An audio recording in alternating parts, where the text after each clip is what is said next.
Hey guys, Rock Solid Raid coming back at you with another install project. Today we are actually going to be putting in the Apollointech switch. You can get this on Amazon. We'll make sure that we include that link down below.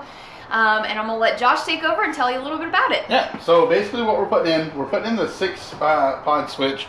They make a couple different variants. We talk about that a little bit. But basically you have to have this in order to run some accessories. So we don't have any light bars. We don't have any other lights or anything that are on the Jeep at this point. And those are things that we definitely want to add. But we need to have a switch to be able to control those. And I don't want to just have random single switches all over the Jeep. So we got the actual switch box itself that has 6 switches on it, so that we'll be able to run all those from one convenient location. Alright, so Apollointech sends you some really good instructions here. These are actually some of the best ones that I've seen come with a lot of the mods that we've done. Gives you good step-by-step instructions. It's nice color pictures. Gives you a good explanation. We'll go through all these steps as we do it. On the back here, it gives you a little tip. It says you can search Apollointech on YouTube for install video.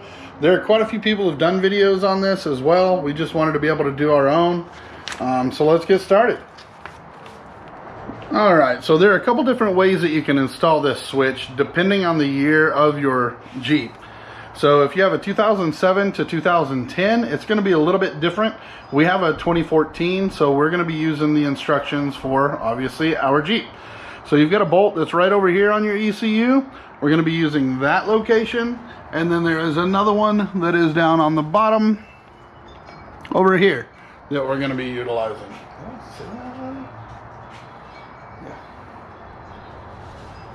So what we have to do is this top bolt, it has to come all the way out, because on our switch itself, you can see that it's a self-contained hole. You cannot just slide it over like you can on the bottom here. This side, what we'll have to do is take the bolt loose, and it will just be able to slide down onto the bolt, and then we'll be able to tighten the bolt down. All right, these bolts here are 8mm. So like I said, just gonna loosen this a little bit here.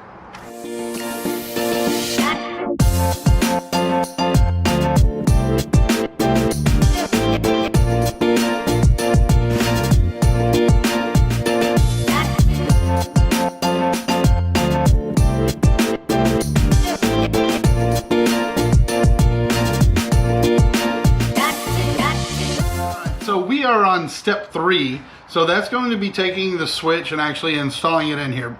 We unloosened the bolts for the ECU. The one on the right side, like I said, had to be completely pulled out. It does say in the instructions that you'll need to relocate the ECU ground wire, but I don't really see where or why you would need to do that, because everything just kind of fits together pretty well. It will take you a few tries trying to get this down in here. The bolt on the driver's side, I had to pull almost all the way out. Mail call. You will have to pull almost all the way on the driver's side to be able to get this little bracket down on there far enough. So I've got that done here, and it's just kind of playing around with it a little bit. There we go, that slides down. And then the right side, there's not anything to slide down onto. So what I'm going to do is I'm going to try to get this bolt fed through there, through the ECU ground. Yeah, wish me luck. This should probably be a lot of fun. Really? First try. There's got to be something wrong. I could not have gotten that lucky. But we will see. Alright, so this was not as easy to get started as I had hoped. I thought I got it on the first go. I did not. But finally got it into place here. Get this tightened down. To the other side here.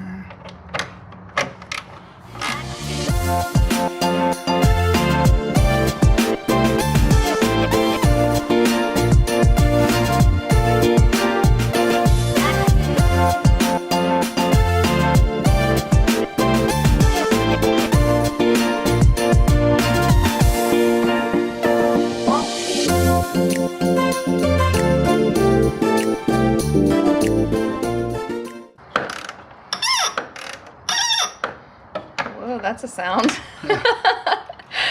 Things got squeaky, we'll stop there. Just want to make sure this side is tight. Always a good indicator of when you should probably stop. Alright. Seems tight to me. That looks pretty sturdy. Okay, that'll work. Alright, so now on to step 4. There are 2 different options that you can actually utilize for this. One is for the manual transmission and the other one is for an automatic transmission. So as you can see, for ours, we do have an automatic. So that hole is where you would usually have it for the manual transmission. You would utilize that hole. You may see some other YouTube videos where somebody may use that hole, and that's because they have a manual transmission. We are actually going to be utilizing the hole that is right below that black bolt right there. You can kind of see it. It's a little bit dark, but as you can tell in the picture, it almost looks like it's already pre-cut. It has like this almost like plus sign type design to it. So you're gonna actually thread the harness through that specific hole. So there are different ways that you do it based off of your engine. So make sure you take into consideration when looking at step 4 which one you are actually going to need to use. Alright, so what I'm gonna do is I'm gonna try to feed, I've got a cable lock that absolutely not what this is used for, but it's pretty thick, it's pretty sturdy. So I'm going to fish this through the hole and go through the firewall into the Jeep. And then once I get into the Jeep, I'm going to tape something to this, and then I'll pull it back out. And then once I've pulled it back out, I'll have an end here to be able to tape the wire onto, and then I will pull that through into the cab of the Jeep. All right, so like I said, I ran my little cable lock here down through. I came out on the side panel here, which I removed. And then all I did is I taped a piece of string on it. It's not really string, but I taped this onto here, and now we're going to pull this through the firewall. Once we have it in the engine bay, then we will attach the wire to this and then pull it back through into the cab.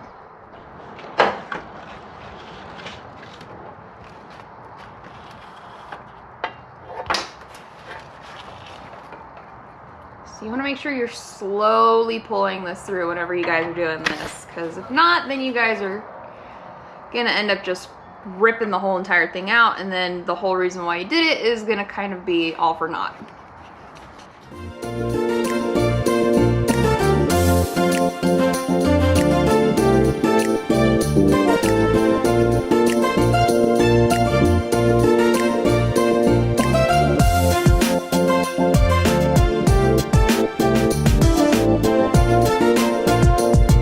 Alright, so now we're ready to fish this to the control box that's going to be up here where the footman's loop is. We'll show you that in a minute if you don't know what a footman's loop is.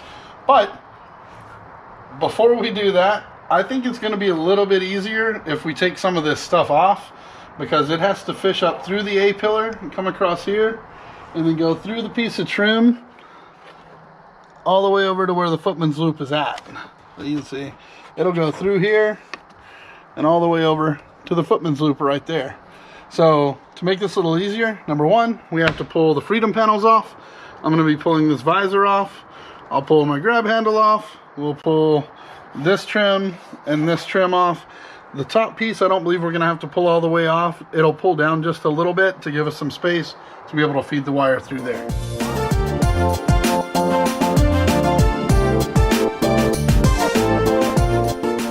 Alright, so I've gotten the grab handle pulled off. It bolts in here and up here. Actually still have one more Phillips head screw that I need to pull out of here, and then this is going to pop down.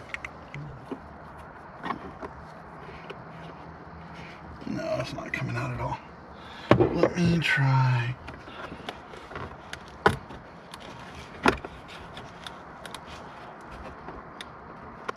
I don't know if this screw is only connected to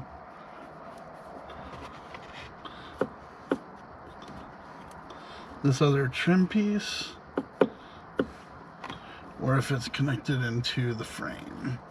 Maybe that's not a Phillips head. So if it's not a Phillips head, then what is it? I think it's just a pin that pushes in.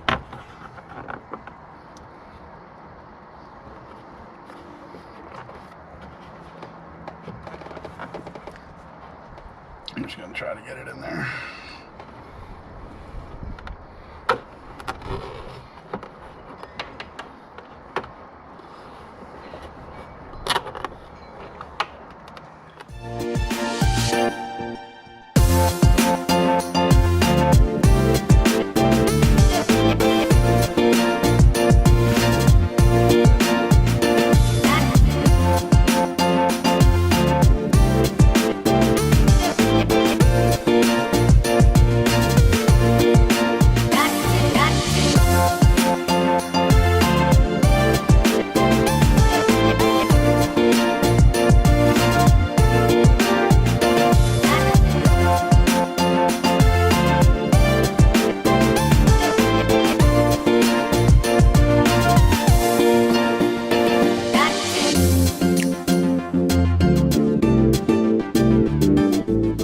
Connected this, basically it's pretty self-explanatory.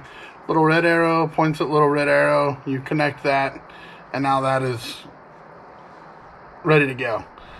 So I've got all the trim pieces back up for the most part, just still need to put the visor back on. You want to undo these little 7mm bolts here as much as you can to get this little bar just as far up as you can, and then you want to make sure that this bar goes on top of the footman's loop, and then the actual switch itself goes underneath the footman's loop. So I've got a little bit of excess here, but you put it on just like so.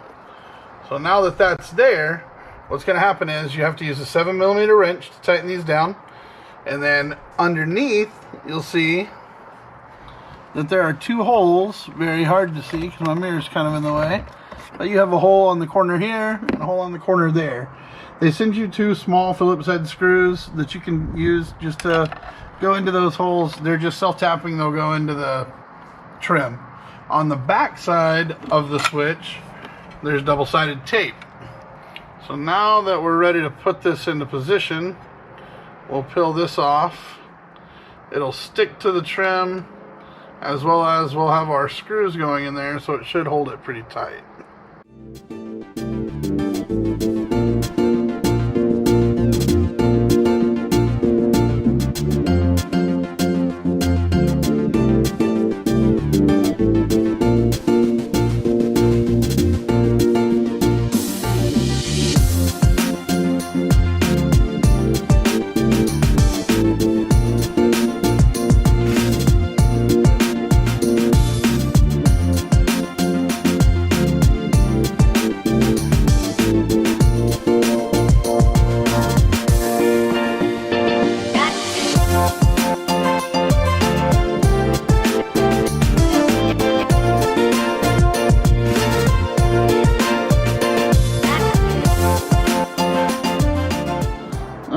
So we got a flashlight. You can kind of see we got the switch installed up there.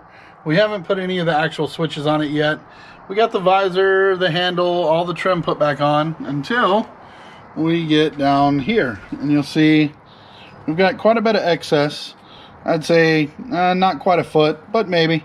I'm just going to kind of coil that up. I'm going to zip tie it, put it in there, and then be able to put that panel back on. Just that way we've got that kind of zip tied and up out of the way. Then we're going to come out and begin step 8. Get under the hood here. We're going to take the power cable and the ground cable. They're going to run around on the back side with this loom here, and they're going to run all the way around over to the battery. And once they get to the battery, they'll terminate there.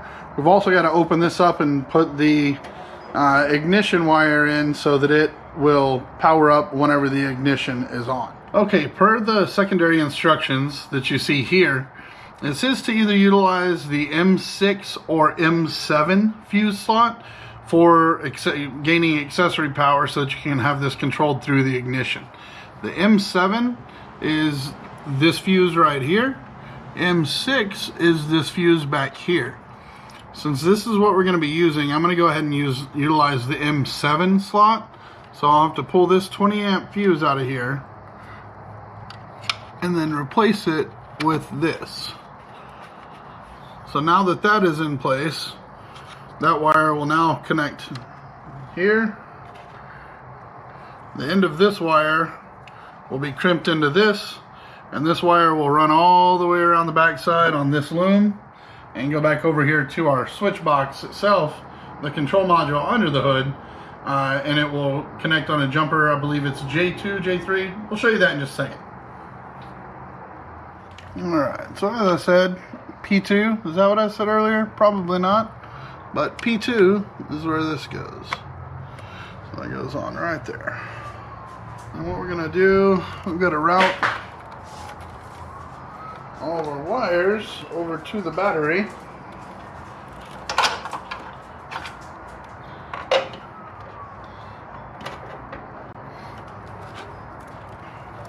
What I'm going to do, I'm going to bring all of these together, and they're going to zip tie onto here, and then come back to this loom, and we'll zip tie to that loom and go across.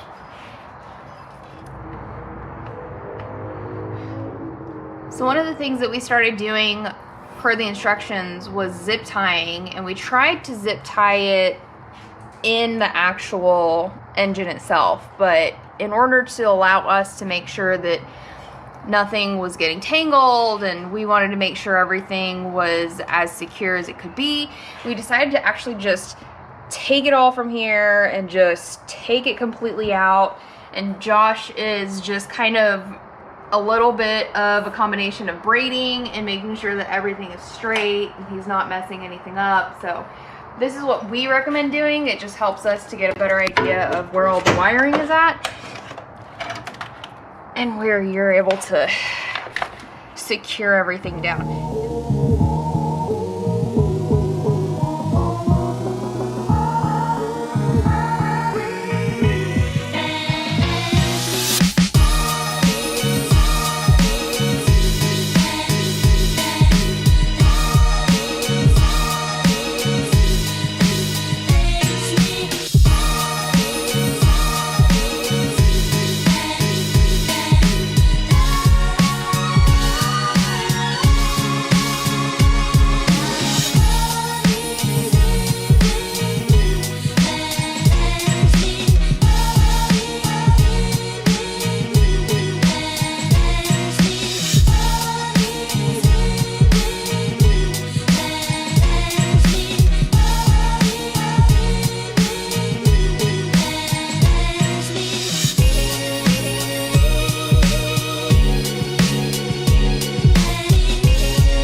So that just happened.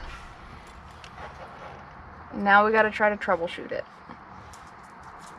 Fortunately, they do give you instructions on how to. Okay, little troubleshooting, and luckily it was a pretty easy fix. All we did is we have to make sure in this M7 slot here where you use to put this jumper, there are 3 holes for the fuse to go in. Obviously, the fuse only has 2 blades. The right side, passenger side, is used for always on. The left 2 holes are utilized for the accessory.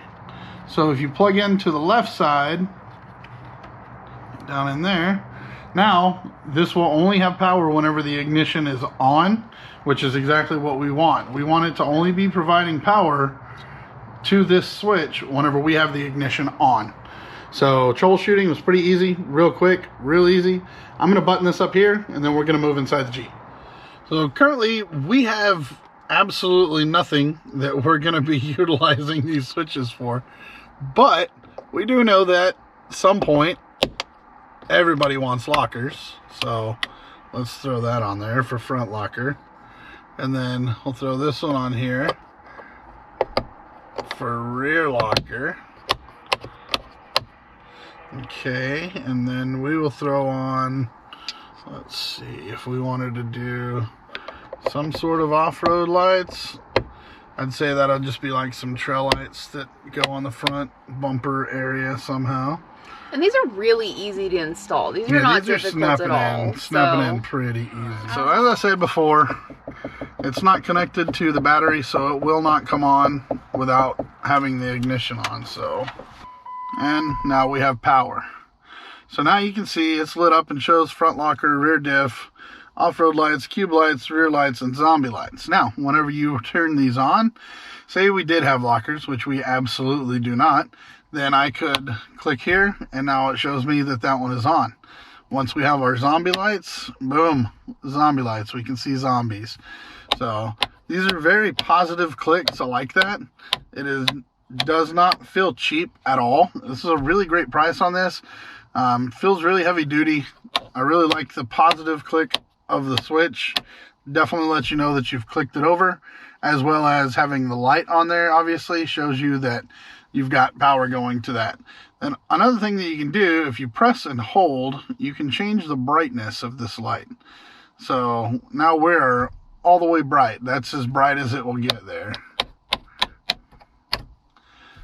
So you can see that very well. Now we go the opposite direction. We can press and hold, and we can go down to very, very dim. So if we are out running at night, obviously we don't want this to be just bright and in your face and something that's really obnoxious and kind of a distraction, because we don't want to wreck into anything or break anything. So it's nice being able to dim this, just kind of give you that capability of daylight and nighttime. You know, it's during the day and you want to be able to see what you're doing, then let's throw this brightness up all the way. Once you have your brightness up all the way, then it gives you the ability to very easily notice if you have your lockers on or off. This is just a haptic button. There's not a physical click on the power button on the side. It is just a touch. So once you touch it, it automatically goes off. You touch it again, it comes on. As I said before, push and hold to change brightness and dimness. But it's pretty nice. I like having the haptic feel to this, and then positive click across there. Yeah. Well, we hope you guys really enjoyed this video. We hope it was super helpful. If you guys have any comments or if you guys have any questions, leave a comment below. Don't forget to hit don't forget to hit that subscribe button. Click the bell. Get notified next time we're dropping a video. And until next time, we'll see you guys later.